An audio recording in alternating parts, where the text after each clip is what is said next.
Olá, pessoal. Voltamos às nossas gravações sobre o tema escolas e a segurança em escolas. É algo que cada vez mais é latente. A gente teve algumas janelas de oportunidade geradas por alguns eventos ainda durante esse ano e se deu aquela calmaria. Então, saindo dessa calmaria, a gente voltou a abordar esse tema com certa relevância, principalmente no canal. A gente tem visto também audiências públicas e hoje a nossa convidada participou efetivamente dessa audiência pública no Senado para falar sobre a regulamentação, as leis para o tema. Por quê? Muitas coisas no Brasil precisam ser documentadas, né, para que ocorra, e não aquilo que a gente prega tanto, que é a cultura de segurança. Então a gente vai precisar de uma lei para que com essa lei as pessoas entendam o tamanho do problema, eu diria. Por que o tamanho do problema? Porque ali, e principalmente nessa audiência, a gente viu que a abordagem não é simplória, não é só penalizar e aumentar a pena para quem cometeu um crime dentro de uma escola. Ela precisa também ser estruturada para promover o que a gente defende tanto no canal e as pessoas que eu acabei me aproximando e convivendo, né, desde 2023, que é a cultura de segurança. Como, através da cultura de segurança, a gente cria ambientes escolares melhores e mais seguros. Eu digo melhores no sentido da segurança, aproximando a segurança do ambiente escolar, porque a gente sabe o quanto esse ambiente é reativo. Já teve algumas publicações, a gente, tanto eu quanto a convidada, agora teve a oportunidade de documentar o seu conhecimento num livro que é Escolas em Alerta. Esse livro traz essa percepção de múltiplos setores. Não é uma visão só da polícia, não é só pedagógica e não é só saúde mental. É o todo que vai gerar segurança. Também, a alegria do canal é que eu tive a oportunidade de trazer vários olhares para o tema. Algo muito importante, consultoria, que é algo distante, principalmente aqui em Santa Catarina, nos fala tanto em consultoria de segurança, pô, tem ali no canal. Gestão de risco, no canal. Autores que participaram de obras, também está ali já, desde o começo do ano a gente vem nesse movimento. Saúde mental. E agora, e foi um achado dessa audiência, eu digo, a nossa convidada. A Fernanda Barros, ela foi impactada diretamente sobre aquilo que a gente no canal tem dito, que é a onda de 2023.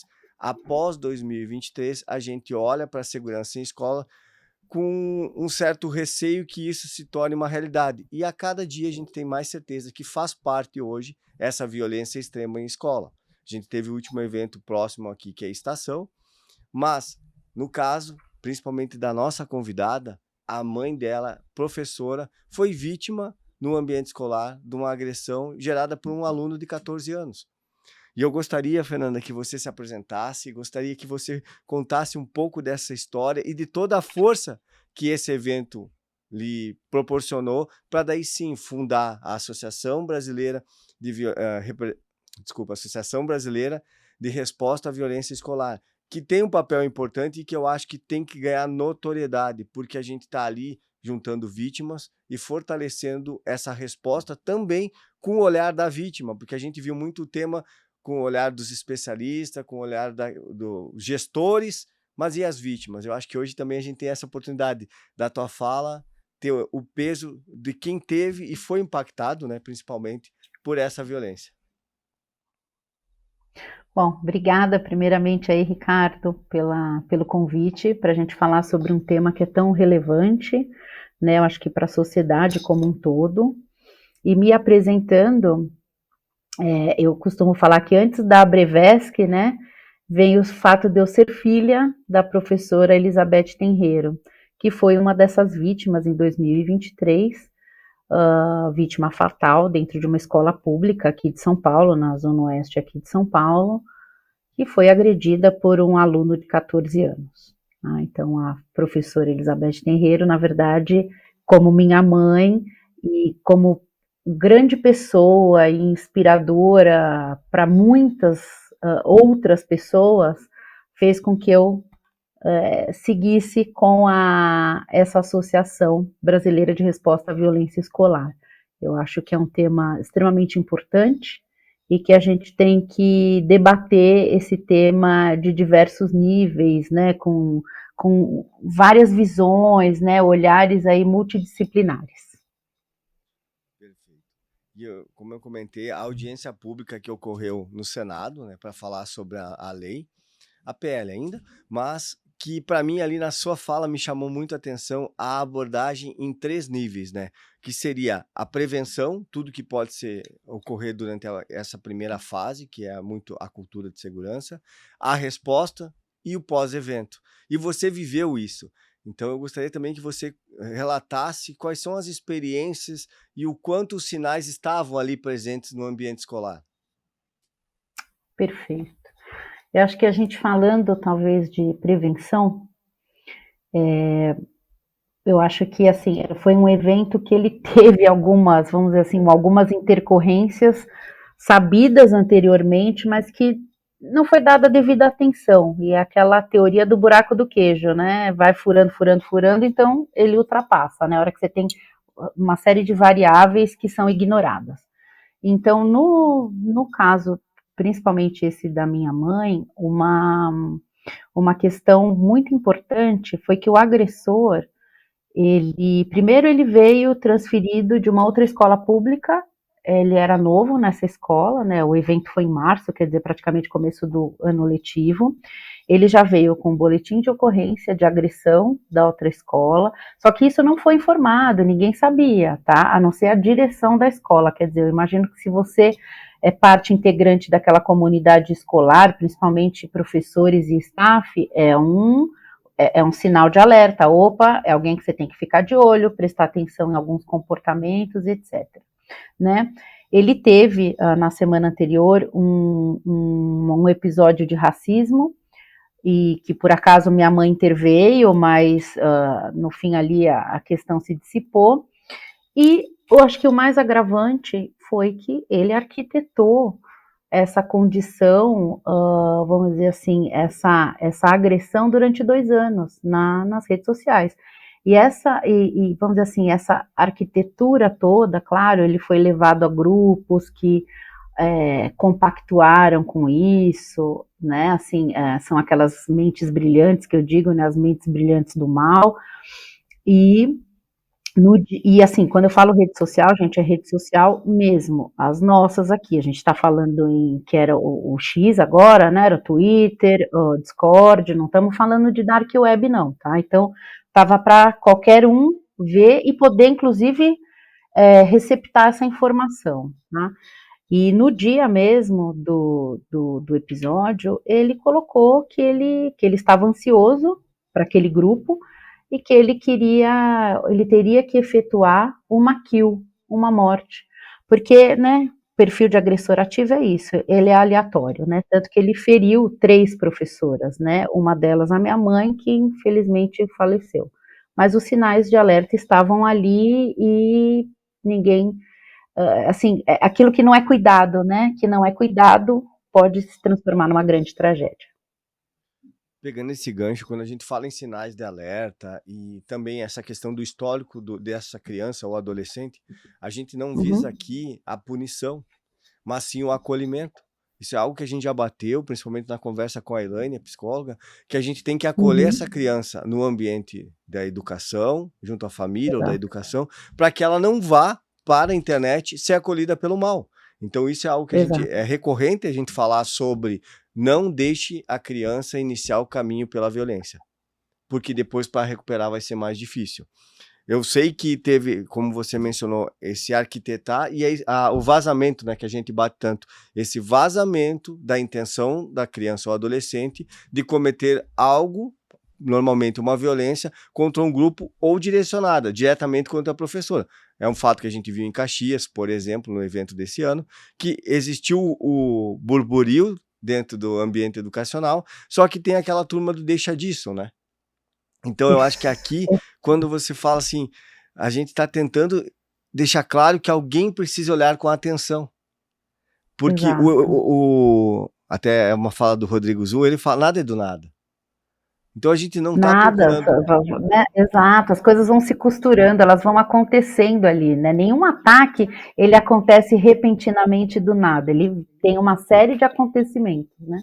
Isso. E aí aquela história do quebra-cabeça. Cada pessoa tinha uma peça. E é quando nós, Uhum, normalmente da segurança, intervimos para pós-evento, a gente vê todas as peças com mais clareza. Eu acho que a grande sacada enquanto prevenção é ter capacidade de juntar essas peças antes do evento. E aí eu sei Exato. que teve o evento, teve essa exposição, o vazamento em redes sociais, pós-evento, toda aquela comoção que se gera, e aí você vem e funda a Abrevesc. Me conta essa história, como que da dor a gente chega a uma associação, que é aquilo que a gente bate muito hoje. Ela precisa ganhar mais espaço, entender que acolher as vítimas, né, os parentes, também é uma forma de gerar prevenção e conhecimento. Exato. É o que você falou, da dor, né, veio a missão. Eu acho que assim, eu senti muito na pele todas as etapas, né, de tudo que ocorreu ali no incidente, que você falou, a comoção, o pós-evento, e não só eu, a gente fundou, essa associação foi primariamente fundada com mais 2 professoras que, né, participaram, né, daquele evento. Não sei se vocês lembram também, teve a professora que deu um mata-leão lá no menino, que conseguiu, né, anular mais ações naquele dia, e a Elaine Alves, que é uma especialista aí é uma psicóloga, né, que atua bastante em questões de luto, pós-tragédias. Então foi, vamos dizer assim, uma ideia de conseguir unir esforços e, como eu falei, olhares, né, multidisciplinares, é isso, é juntar o quebra-cabeça. Como é que a gente pode fazer, né, juntar todas as partes, né, que hoje fazem, assim, vamos dizer assim, que são temas, pontos importantes dessa cultura de segurança, de proteção escolar. Como é que eu faço isso acontecer? Então, acho que dessa união, né, dessa vontade, a gente fez nascer aí a associação, a Abrevesc, né, a Associação Brasileira de Resposta à Violência Escolar, principalmente, num primeiro momento, pensando em dar apoio a vítimas, porque não existe, não tinha como, ninguém se comunica, né, assim, então a gente percebeu várias lacunas. Só que isso ainda seria talvez um pouco vamos dizer assim, quando a gente fala em Brasil, né, essa capilaridade, ela não é tão simples, a diversidade de culturas, né, e de atuação. Então, aí mudamos também um pouco, assim, ampliamos o foco, aí sim, para a questão da legislação e tentar brigar vamos dizer assim, com políticas públicas, com uma legislação que faça jus aí, de fato, a esse conceito de segurança escolar. Perfeito, porque quando a gente vê na audiência, se dá espaço para aquele horário, essa audiência pública está disponível no YouTube, no canal TV Senado. E aí lá você vê os relatos dessa comunidade que a gente acabou se envolvendo, né, que olha para a segurança não querendo uma resposta única. E sim, a gente fala, Não. não tem uma verdade, a resposta ela é uma soma de intervenções positivas, que vão desde a gestão, lá do diagnóstico, gestão, até o dia a dia. E aqui vai a minha outra pergunta para você. Como você se aproximou, e já era, né, eu falo, do meio pedagógico, da professora, da educação, os outros professores têm lhe relatado situações de microviolência ou sinais que deveriam ter uma atenção, principalmente dos gestores, e que não tem? Porque aqui também é muito isso. Eu defendo que o professor é aquele que tem a expertise de entender o comportamento do aluno, porque ele convive ali horas com essa criança. E ele sabe, Exato. muitas vezes, a diferença entre uma criança que está isolada por algum evento e aquela que o normal dela é ser isolada pelo grupo. E aí que entra aquela política de acolhimento. Então, eu gostaria que você relatasse o que a associação e você têm ouvido dos professores sobre a violência, tanto microviolência ou violência mais extrema no ambiente de ensino. Então, o que eu tenho ouvido, eu acho que assim, eu vou até voltar uma parte antes, até falando um pouco do exemplo da professora que a minha mãe foi, tá? A minha mãe sempre foi uma funcionária pública do Estado, era química, e resolveu, aos 60 anos, que ela queria dar aula. Né? Minha mãe sempre foi ela sempre gostou de adolescente, e ela queria dar aula para adolescentes. Então, qual foi o papel dela enquanto professora? Não foi ser a professora de ciências, ela nos relatava em casa, tá? Isso eu estou dizendo dentro de casa. Casos de alunos, mas em que ela era uma escutativa, uma pessoa que simplesmente prestava atenção naquela criança, naquele adolescente, que ouvia seus relatos, suas queixas, né, que às vezes dava um conselho aqui, ali. Então, e isso eu posso dizer que eu vivi, porque, né, ela contava isso dentro de casa, e depois do acontecimento, muitas pessoas vieram conversar comigo e mostrar o quanto ela tinha feito a diferença na vida do filho, ou na vida daquele próprio aluno que hoje, né, já é um adulto e tal. Então, eu acho que essa escutativa, e como é que você, quando eu digo essa escutativa, é um olhar ativo, é uma percepção, né? Então, eu acho que é isso que os professores vêm, vamos dizer assim, clamando, talvez, né? Porque, assim, os professores, eles têm essa possibilidade de perceber mudança brusca de comportamento, isolamento, discursos de ódio, depreciação, né? Porque você vê nos cadernos, né? Você vê símbolos, né? Até o professor, ele está no dia a dia ali com aquele aluno, né? Ele percebe uma queda no desempenho daquele aluno, ou de repente num desinteresse, né? Daquele contexto, expressões de sofrimento emocional, conflitos recorrentes com colegas. Então, esses sinais, quando observados, né, assim, e acompanhados, tá? Porque não adianta só o professor sinalizar e isso ser ignorado, né? Então, você tem uma orientação pedagógica, institucional, a gestão da escola, a diretoria, quer dizer, você tem pessoas que, em tese, têm que estar gabaritadas para acolher, como você falou, acolher aquele aluno, entender o que ele está passando e como é que a gente pode apoiar, para que ele não quer dizer que alguém que tem um problema ele vai virar um agressor, mas ele pode se tornar em algum momento um potencial agressor. Então acho que são esses elementos todos que eu coloquei aqui que os professores relatam que é possível deles fazerem, porém a tratativa não tem como ser somente do professor, né? Como a gente falou, é um conjunto, né? É um conjunto que tem que funcionar dentro do contexto escolar. É a história do eu keep, né? Então, muitas vezes o É, professor ele identifica o sinal, só que ele sozinho não tem como fazer algo, além de não. relatar para alguém. Mas esse alguém tem um canal já aberto, a gente já criou dentro dessas comunidades escolares um protocolo, e aí a gente passa para o nosso segundo momento, né? Que é como se dá essa resposta, como que a gente pode. Então, o professor em sala de aula identifica um comportamento, ele vai informar isso para quem?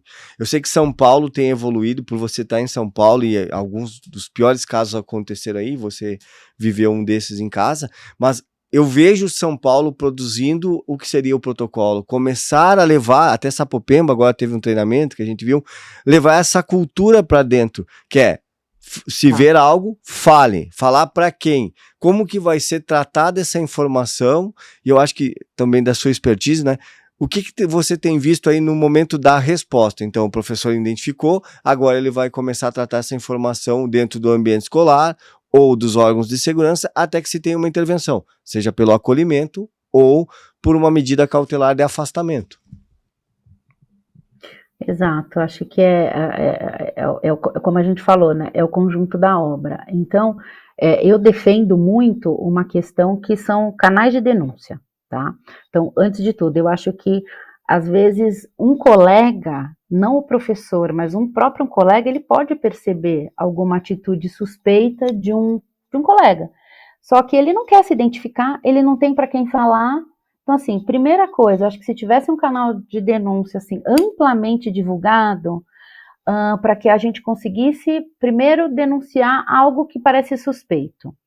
Segundo, assim como é nos Estados Unidos, há de ser investigado, tá? Porque aqui a gente não pode simplesmente passar por cima e ignorar o assunto, achar que nada vai acontecer.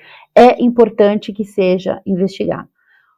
Outra coisa, esses sinais, de uma forma mais branda, o professor identificou, ele tem que levar isso para uma direção, como eu falei, para uma orientação. E essa orientação vamos dizer assim, é um esforço conjunto. Ele é da escola, ele é do aluno e ele é da família, tá? Então a gente não pode esquecer que a família também é muito importante, numa tratativa dessa, né? Não é a sobrecarga, ela não é só da escola, ela não é só responsabilidade da escola, ela é da família também. Então, eu acho que identificou o problema, a gente tem que sentar e olhar para onde caminha o problema, que apoio eu preciso, é apoio psicológico, que tipo de apoio a gente tem que chamar, e nisso, quem tem que prover, né? Por isso que a gente fala, olha quantas camadas são, quem tem que prover um apoio, quem tem que dar condições de, às vezes, um apoio psicológico, aí a gente está falando do Estado, né? Aí são as autoridades competentes, então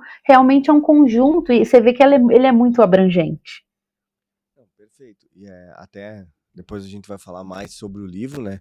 Escolas em Alerta, que Sim. tem a nossa contribuição, e aonde eu falo do F3EAD.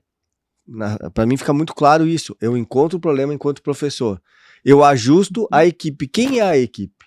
Aí entra, o Estado está estabelecendo ali psicólogos, uma rede que vai permitir esse acolhimento, e aí eu passo para o que seria a terceira fase, que é o acolhimento ou a demandar para o judiciário uma intervenção.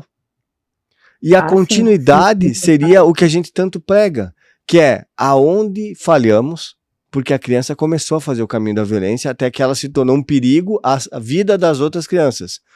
Faz uma análise disso e dissemina o conhecimento para que o que aconteceu lá no dia 27 de março, a gente tire uma lição e essa lição se torne algo que vai ajudar a outros ambientes escolares, a evitar, né, que algo aconteça. Então eu acho que é muito isso. Ajusta as equipes e acolhe. Ou medida cautelar. Mas não para aí. A gente tem que fazer mais, sabe? Enquanto resposta é entender o que está acontecendo, esse fenômeno todo, que não é só aqui, agora que é no Brasil, mas ele já vem há algum tempo nos Estados Unidos, e que de lá sai muita informação útil. Tem o que eu falo, a doutrina. Um exemplo foi o que você falou. Tem que ser analisado, investigado. Então vamos tratar só como uma ameaça. Então é uma ameaça. A criança postou lá na sua rede social ou comentou com um colega algo, tá? Dessa fala, existe potencial na criança para que ela torne aquilo real? E aí a gente muda. Exato. Então é uma avaliação preliminar para uma avaliação complementar. Mas a gente precisa olhar. Eu sempre falo, a gente precisa olhar antes que aconteça. Porque depois que acontece, todo mundo quer dar atenção. E aí a gente passa Exato. A pro gente pós. não aconteceu. Isso aí. E eu acho que a grande dificuldade é essa. O não deixar acontecer, tipo, tem que quebrar aquela objeção, né? Se tiver que acontecer, vai acontecer. Normalmente acontece por omissão de muitos. Porque a informação estava lá. Então, se a informação em algum momento esteve lá, Sapopemba é um exemplo, eu cito muito, ele postou 18 dias antes.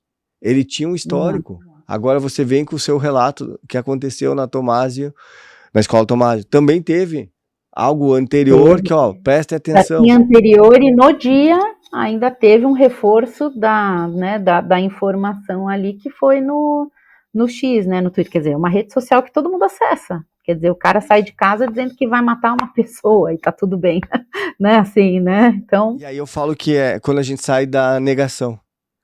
Porque até pouco tempo atrás, não vai acontecer coisa de guri. Não, hoje a gente sabe que isso pode ser o vazamento que a gente tanto procura para evitar. Mas a gente tem que criar essa consciência. Ó, isso aqui é um vazamento, é ou não é? E no pós-evento, você viveu o pós-evento, né? Na pele. E aí aquilo, o que você escutou que mais lhe chama a atenção nesse pós-evento? Tanto positivamente, pelas respostas a nível de Estado, ou das pessoas que se aproximaram com o objetivo de fazer algo positivo, e a parte negativa, né? Eu diria que o pós-evento foi tão catastrófico quanto a tragédia em si, né?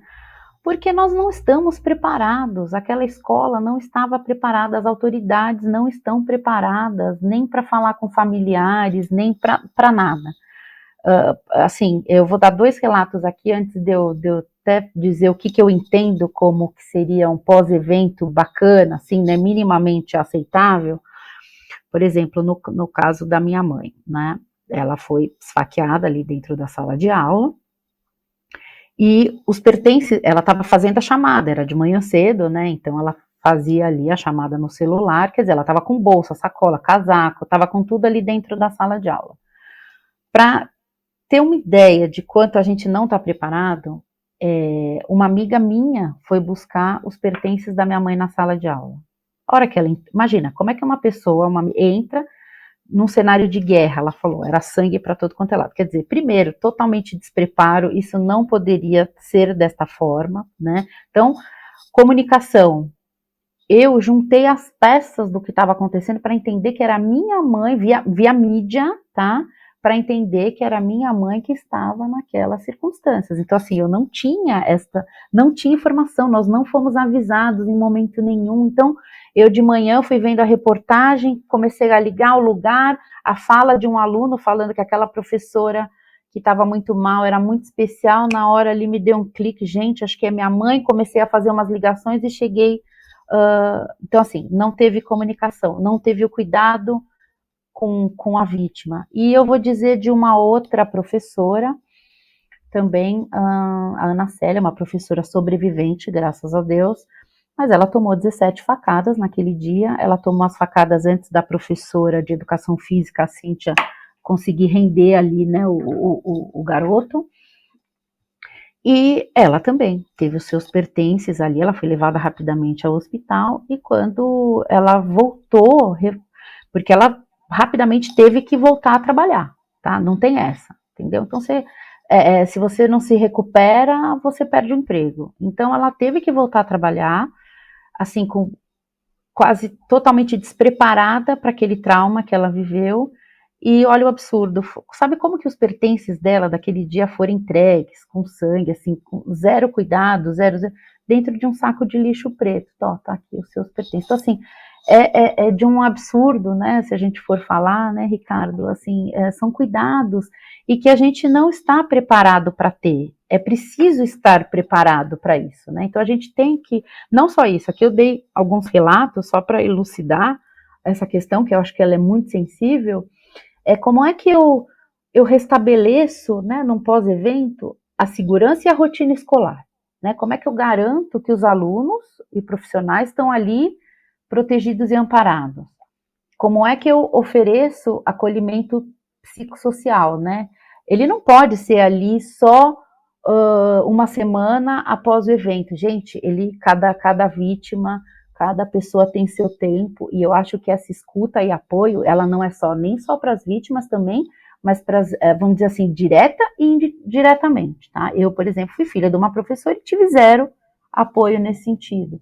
Como é que eu gerencio a comunicação? Como eu falei, durante o evento ali, ninguém conversou comigo, ninguém, em momento algum, né? E assim, como é que a gente evita rumores, desinformação, inclusive nas redes, na mídia, gente, porque, né, quando você tem uma tragédia dessa, o negócio né, vamos dizer assim, ali vira matéria, né, para dar palco mesmo, né, para a questão.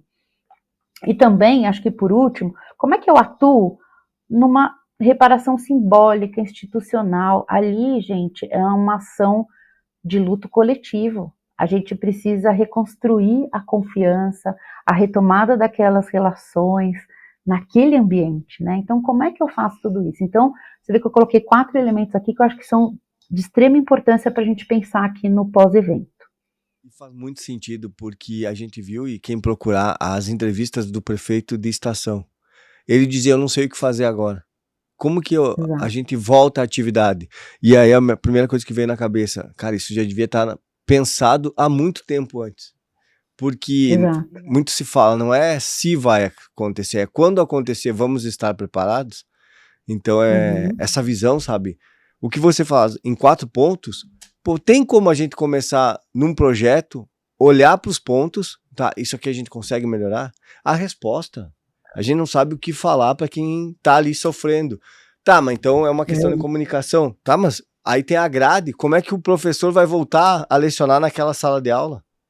Qual é o período? E a Elaine fala, o período lúdico. A gente volta para dentro do ambiente escolar, mas não para a grade curricular. Exato, e aí se tem esse imediatismo, eu tenho que voltar para a grade, ou senão perde o emprego. Tu tem uma vítima e aí vem e vitimiza ela novamente. Então, é algo que, quando a gente vê aquelas respostas, endurecimento da segurança vai resolver? Não vai, porque a gente está aqui com 4 pontos dizendo o quanto é complexo. Mas é mais fácil, eu Exato. sempre falo, mais cômodo olhar só para o pós-evento, mitigar o impacto e vida que segue. E aí a Exato. gente entra aqui nessa resposta e na sua fala, na audiência, você batia muito. Como capacitar esse ambiente? Sejam os professores que ali estão, a comunidade como um todo. E eu gostaria que tu desenvolvesse essa fala nesse sentido também.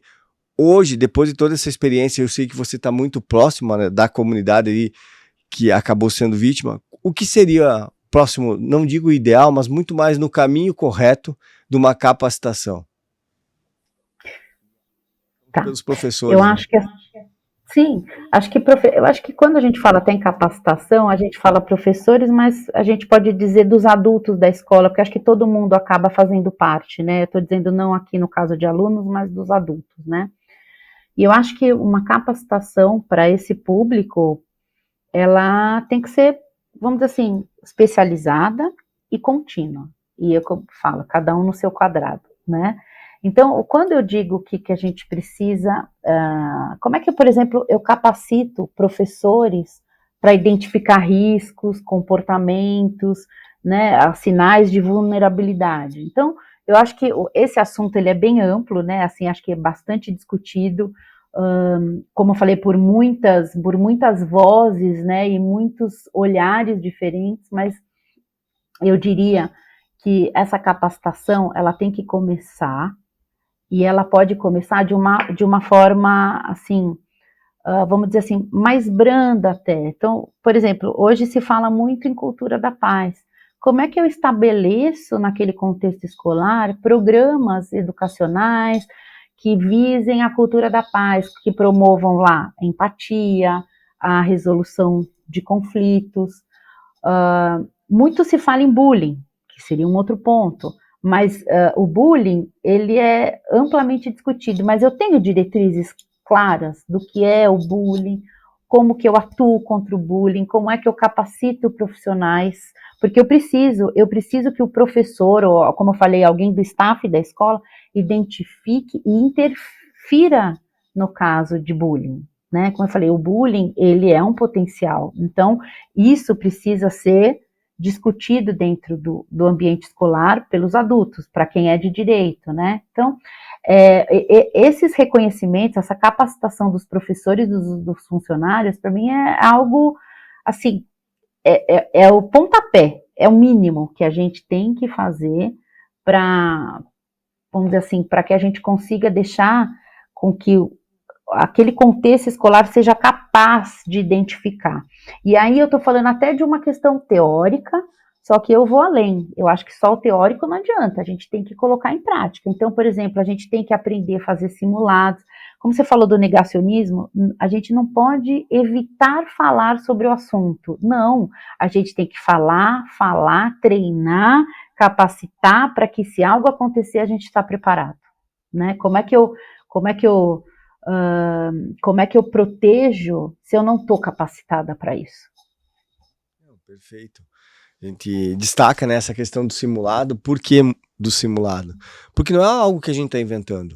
O Japão faz muito bem isso. Simulado de terremoto, por exemplo. A gente não consegue fazer de forma... Agora evoluiu, a gente está melhorando. Está nesse processo, né? Mas um simulado sobre incêndio ainda é algo meio tabu. Ah, vocês estão gerando pânico nas crianças. Não, a gente está educando. Sabe, educar vai...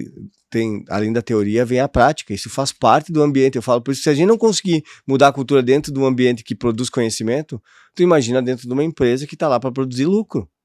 Sabe, é essa distância que a gente fala muitas vezes, que, tá, então aqui a gente tem a capacidade e a oportunidade agora de produzir a doutrina, da doutrina à prática. Pô, mas a gente precisa que todo mundo esteja envolvido.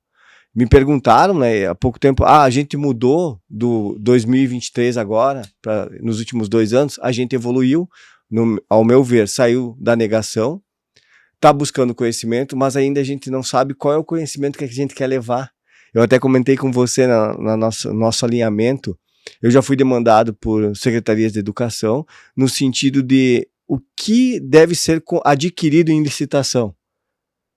O que tem hoje à disposição? Eu falei, tá, mas vocês sabem o que vocês querem? Qual é o cenário específico? Então é aquilo, é olhar para dentro do ambiente escolar, entender o problema, entender onde se adapta, né, com a tua Uhum. realidade, e bom, agora ir a mercado, para evitar essas soluções imediatistas, como você comentou, em outras palavras, o endurecimento da segurança não resolve, porque a gente tem que O botão de capacitar os... pânico, o botão de pânico, por exemplo, para chamar a polícia também não resolve, É 3 né? minutos em Isso não média. é uma ação, isso é uma ação isolada também. Então aí entra nessa capacitação para que o professor identifique os sinais, para que tenha uma rede de Uhum. acolhimento e aí se evite. Então, nessa evolução, eu acho que a gente tem muito a agregar para quem vai nos ouvir, né? Que o que a gente quer deixar bem claro aqui é que todas as partes carregam uma dessas peças, entendeu? E para evitar a dor, e você representa esse lado da dor, a gente precisa ouvir. E aí tá aí, o professor. Você ouvir o professor, a sua mãe, enquanto professor, dizer, acolher, uma escuta ativa. Uhum. E não é algo que a gente vê hoje quando se fala em segurança, falar em escuta ativa. Mas ela pode. Um aluno, a gente fala muito, o adulto de confiança do aluno ou daquele colega dele vai trazer o relato para esse adulto, que pode poder Exato. muitas vezes ter sido a sua mãe. Ó, ela era o adulto de Uhum. confiança de muitos. Veio o vazamento, o que eu faço com o vazamento da informação? Algo pode acontecer. E aí a gente ir tratando nesse sentido. Chegando mais para o nosso quarto tópico, como produzir essa cultura que envolva a todos dentro da comunidade escolar. O que você tem visto de boas práticas, a gente citou, né, o livro para mim é uma delas, porque muda o olhar, né, a gente Exato. olha de uma forma muito mais ampla para o problema do que aquela visão simplesmente que é uma resposta da segurança da polícia, sabe? É esse coletivo, a minha visão, né? Sim. Eu acho que a gente, pensando num papel enquanto comunidade escolar, acho que cada um ele tem um papel ativo. Todos nós, se a gente for pensar, a gente tem alguma ligação com a escola. Ou somos alunos, ou somos pais, ou somos tios, ou somos funcionários, enfim, né? Sempre a gente tem alguma questão ligada com a comunidade escolar, né? Eu acho que cada um de nós pode parar para pensar, né, dentro do nosso quadrado, o que a gente pode fazer.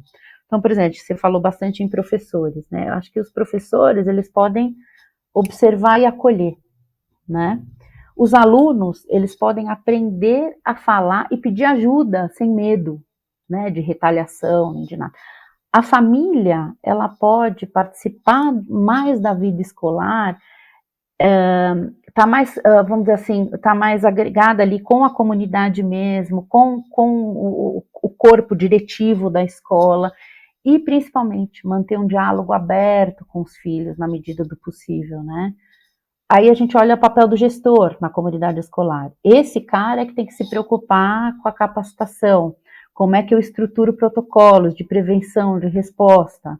Enfim, toda a comunidade ela pode participar, né? De alguma forma a gente pode. Acho que a cultura de segurança ela se constrói dia a dia, com bastante escuta, empatia e ação conjunta. Isso é a base, né? É ouvir o que está ali latente, porque está ali. Realmente, quando a gente amplia essa sensibilidade no olhar, né? A gente vê os sinais. E dos Uhum. protocolos, você tem algum que, após os eventos que você está próximo, ó, esse protocolo ou essa abordagem tem feito sentido, tem melhorado essa promoção da cultura de segurança aí em São Paulo?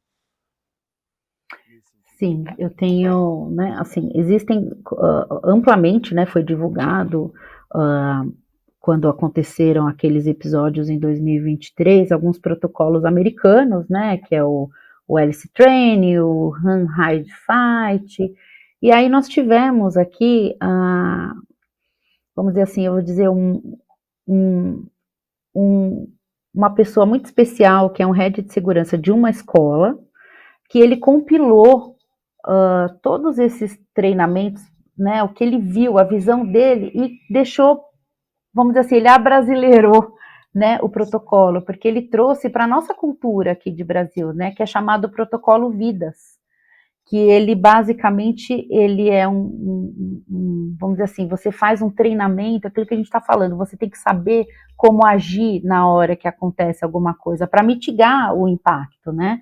Então, nada mais do que o que ele coloca ali, o que significa, inclusive, o acrônimo ali, o VIDAS, que é visualizar, entender o que está acontecendo, informar, eu tenho que saber informar até uma polícia, se for o caso, né, dizer o que está acontecendo, onde está acontecendo. E eu preciso, se eu fui treinada, eu preciso entender naquele momento o que eu tenho que fazer. Eu tenho que me defender, eu tenho que me abrigar ou eu tenho que sair, eu tenho que evacuar. Então, esse protocolo é um que eu vejo com bastante entusiasmo, porque ele está com a nossa cara aqui de Brasil, né? E eu já participei de alguns treinamentos do Rodrigo Zul, e ele é incrível, é um treinamento que parte é teórico, parte é prático, você vivencia aquela situação e aquilo que a gente, quanto mais preparado está, melhor você vai agir, né? Perfeito. Eu acho que todos ali do grupo, né, tem um carinho pelo protocolo Vidas, porque primeiro quando tu fala vamos treinar no protocolo Vidas, né, ele é muito mais receptivo. As pessoas, a comunidade escolar recebe melhor.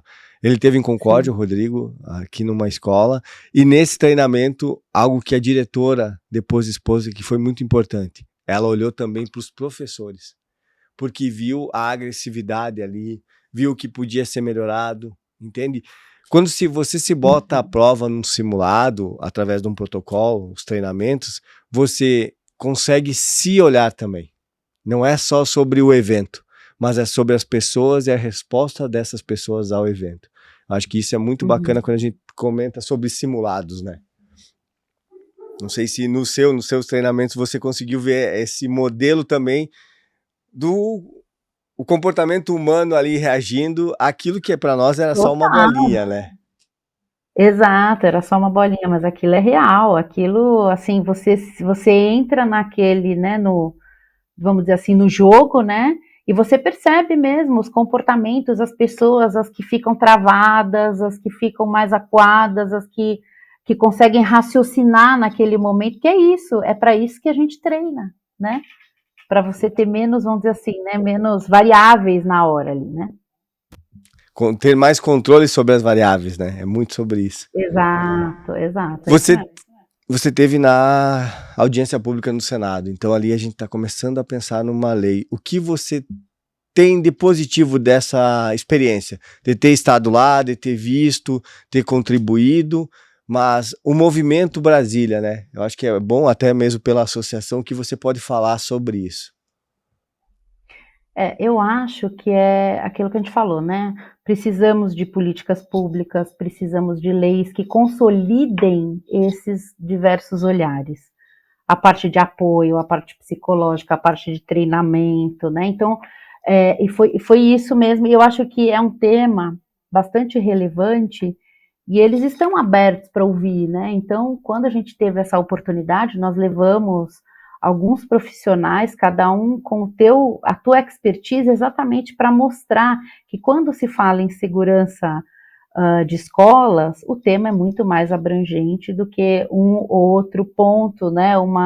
Então, eu acho que isso foi um avanço. Claro que a gente sabe que qualquer projeto de lei ali demanda uma série de etapas ainda para de fato ser consolidado, mas eu acho que demos um passo importante nesse sentido.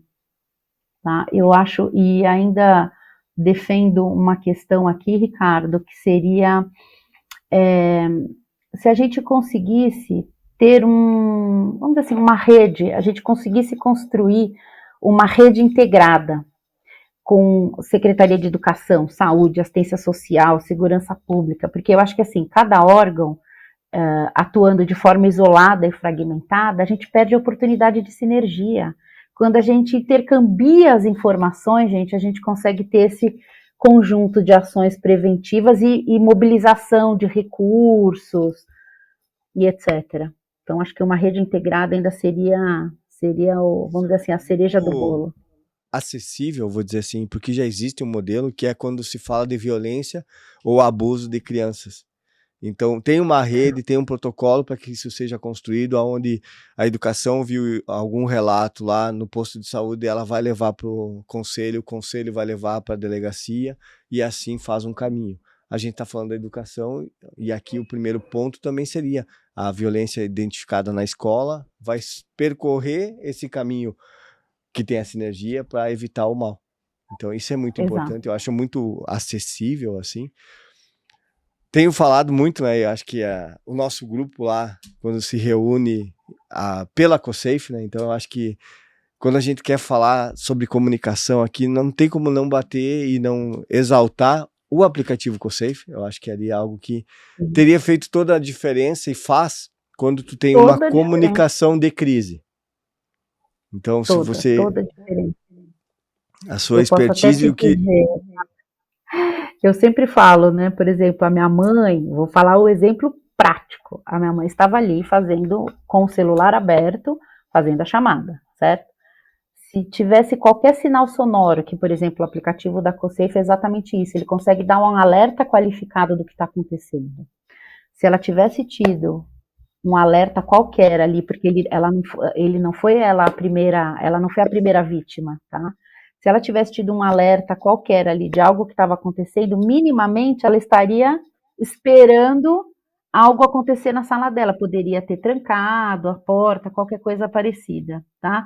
Mas não, ela foi pega de surpresa. Então, realmente, a gente ter a comunicação dentro do contexto escolar faz toda a diferença, porque você consegue avisar as pessoas e minimamente já, para que elas aí sim estão, por exemplo, treinadas, o que, que elas têm que fazer imediatamente.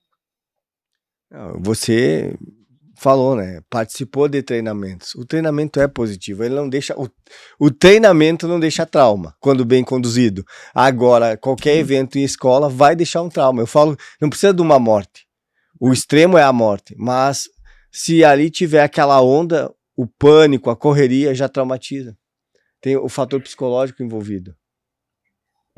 Só para você falando em trauma, né, do evento, só para deixar até aqui a questão mais leve, por exemplo, porque acho que muitos pais às vezes olham assim, mas eu não quero meu filho participando de simulação, de treinamento, de agressor ativo, algo do tipo. Nos Estados Unidos, com as crianças pequenas do infantil, eles utilizam, é muito bonitinho, eles treinam a criança a entrar no modo ninja. Então é assim, a professora falou, ativou o modo ninja, eles sabem que ali não tem brincadeira, é para fazer exatamente o que a professora mandou naquele momento. E você vê, é o modo ninja, é lúdico, então assim, ele não precisa ser cruel, ele não precisa ser, ao contrário, né? Tem como a gente fazer isso de uma forma bem tranquila, né, para os alunos, eu digo, os que não são os adultos, né, da escola. Perfeito. Eu acho que assim, o teu olhar, né, para o tema é muito necessário, porque, como eu disse, no canal a gente falou sobre várias percepções, mas tem a tua, que para mim é importante e nesse sentido, de você compartilhar e ter tido força para levar isso também muito para o coletivo, né?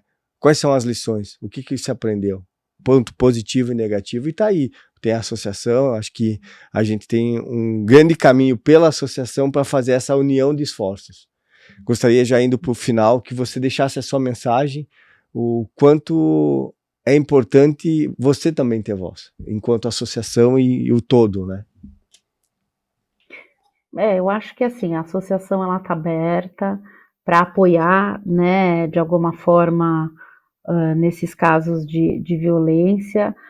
Ainda é uma associação que está se estruturando, né? Então a gente tem buscado aí caminhos, né, para conseguir atender, vamos dizer assim, a sociedade como um todo, mas eu acho que hoje nessa questão da gente brigar por esse modelo diverso, né, de olhares diversos dentro da comunidade escolar é um caminho. E queria, por último, dizer o seguinte, que é uma reflexão. E isso eu falei na audiência do Senado, inclusive comoveram ali os senadores. Os nossos maiores tesouros, gente, a gente enquanto pais, principalmente, familiares, eles estão, gente, dentro das escolas, eles não estão nos bancos. E a gente precisa garantir a segurança deles ali. Então, por isso que eu acho que a sociedade tem que olhar cada vez mais para o tema, se aproximar do tema e juntos, é aquela história, né? Juntos somos mais fortes. Perfeito. Quero agradecer essa generosidade, essa força que você tem mesmo pós tudo isso que aconteceu. Eu sei, pela nossa convivência nos grupos, presencialmente também nos nossos encontros, o quanto você tem essa alegria, assim, você fala, e isso é o que a gente precisa deixar muito claro. Quando a gente fala de segurança, a gente não está falando de medo, a gente está falando de lições, e dessas lições aprender a viver com elas. E, pô, transformar, que é o grande nosso objetivo no canal, esse é o grande objetivo, eu diria, que é transformar essa vivência em conhecimento e esse conhecimento em prevenção. Eu acho que para quem vai ter a oportunidade de nos assistir, tem muitas lições aqui, tem algo importante vindo lá de São Paulo, eu falo novamente. E assim, tá lá no canal, compartilha. A gente precisa compartilhar, depois vamos fazer as legendas ali com a associação, né? Deixando bem claro Sim. como entrar em contato e como divulgar, porque a ideia da associação é juntar esforços. É esse coletivo, e com o coletivo a gente tem mais força para falar sobre o tema, e de forma natural, aqui sorrindo, mesmo o tema sendo pesado, a gente quer sorrir, porque a gente sabe o quanto a nossa mensagem pode levar à proteção de outras pessoas. Acho que é muito nisso. Exato. Agradeço novamente, agradeço a todos também que vão nos assistir, se compartilharem, porque eu acredito nesse tema, nessa mensagem. A gente pode falar de segurança de forma leve, e principalmente produzir do conhecimento que a gente tem novas lições, e com essas lições a prevenção que a gente tanto quer, né? É isso mesmo. Obrigada pelo convite, viu, Ricardo? Estou aqui à disposição. Tinha E para certeza o pessoal, e acho que aproveitando do livro, né, para a gente até reforçar, você falou do livro, para o pessoal entrar no site da CoSafe e ali na página de e-books baixar o nosso livro ali, Escolas em Alerta. Ele é um e-book gratuito, então ali também tem muita, é de uma riqueza também, né? Tem muitos autores ali, cada um falando da sua expertise, é muito bacana. pode Então, e é estender nesse gratuito, então ponto o livro, né, cara? O quanto o livro uniu esse olhar diferente para a segurança. Porque a gente conseguiu trazer os relatos, tem lá o seu relato, tem várias metodologias, intervenções, tem um olhar que diz, não é só pelo endurecimento da segurança que a gente produz a segurança. Pelo contrário, a gente tem tudo isso que a gente falou hoje, da prevenção, da resposta, do pós-evento, e o livro fala sobre isso. Eu brinco, e toda vez que eu falo do livro, eu falo, ele ficou bonito e rico em conhecimento. Ele conseguiu exato. unir os dois, a curadoria das CoSafe. Vocês aí tiveram ali esse carinho também com os artigos. Não tinha como ele sair errado. Ele foi feito com boa vontade e com um objetivo principal, que é fazer isso. Levar esse conhecimento sobre um tema sensível, num ambiente sensível, mas com certa naturalidade, de forma leve. Eu acho que é muito nesse sentido. Obrigadão, eu só tenho a agradecer por você ter aceitado o convite e a confiança em vir aqui entregar seu Eu relato. agradeço. Eu que agradeço, espero ter contribuído com informações aí valiosas para a gente seguir nesse caminho de segurança nas escolas. Contribuiu sim. Obrigadão. Comenta, compartilha e dá os likes lá, que é assim que o canal vai alcançar novas pessoas, novos amigos desse tema, né? Eu acho que é muito nisso. Tem que se aproximar essa comunidade sobre o tema segurança em escola. Certo, pessoal?